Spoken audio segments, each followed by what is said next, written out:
तिसरा दिवस सुरू झालेला आहे।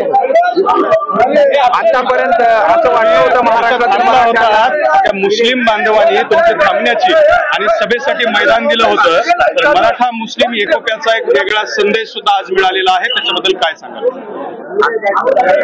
कालचा आज या तिसरा दिवस मराठा समाजानं पहिल्या दिवशी निघलो त्या दिवसापासून जो प्रतिसाद दिला तो आजपर्यंत।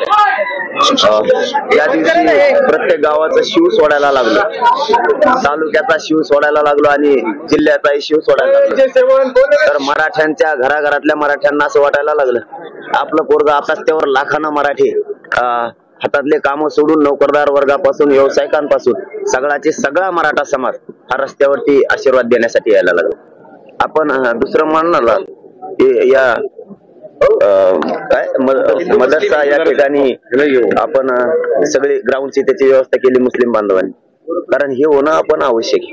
हे बघा हिंदू मुस्लिम हा एकोपा होणं सुद्धा आवश्यक आहे, कारण हे लोकशाहीचं राज्य आहे, हे संविधानाचं राज्य आहे। इथं एकमेकाला साथ देणं आवश्यक आहे। त्याच्या धर्माचा ज्याला त्याला स्वाभिमान असला पाहिजे।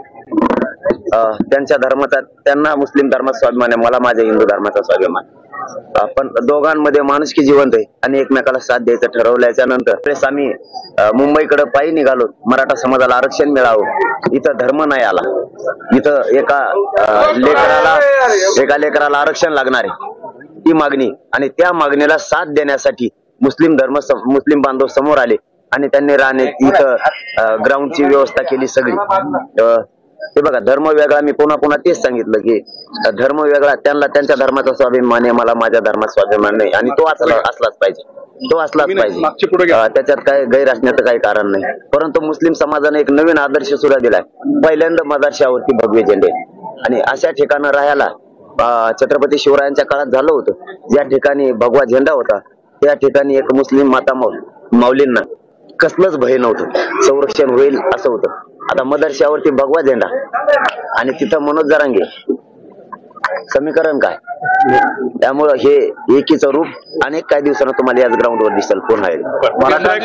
आणि आणखी एक सांगत राहिले, सॉरी, या मदरशामध्ये खूप मी बघितलं की मुलं शिक्षणासाठीचे अनाथ मुलं आहेत, गरिबांच्या मुलं, त्यांच्याकडे खूप चांगलं काम त्यांचं इथं आहे। आणि इथं ऍडमिशन देताना त्याला असो किंवा कशाला असो, इथं मुस्लिमालाच नाही तर हिंदू धर्मांच्या मुलांना सुद्धा ऍडमिशन दिलेले, त्यांची मुलं सुद्धा मला आता भेटले।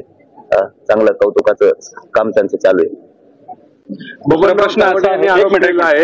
प्रश्न असा आहे पाटील की तुम्ही आज जसं मदरशामध्ये थांबलात, सगळे मुस्लिम बांधव तुमच्या पाठीशी आहेत, मग तुम्ही पाठीमागे एकदा म्हणाला होता की मुस्लिम बांधवांना सुद्धा कसं आरक्षण मिळत नाही, मी पाहतो, फक्त मला आधी माझा प्रश्न सोडवू द्या। म्हणजे अगदी बरोबर आहे, त्यांनी साथ द्यावी म्हणून नाही, द्यावी किंवा नाही दिली तरी पण धनगर बांधवांच्या आरक्षणाचा प्रश्न सुद्धा म्हणलेला आहे। एकदा हा ज्वलंत मराठ्यांचा प्रश्न एकदा मिटू द्या, धनगर बांधवांना कसं आरक्षण देत नाही, मुस्लिम बांधवाला कसं देत नाही ते बी मी बघ।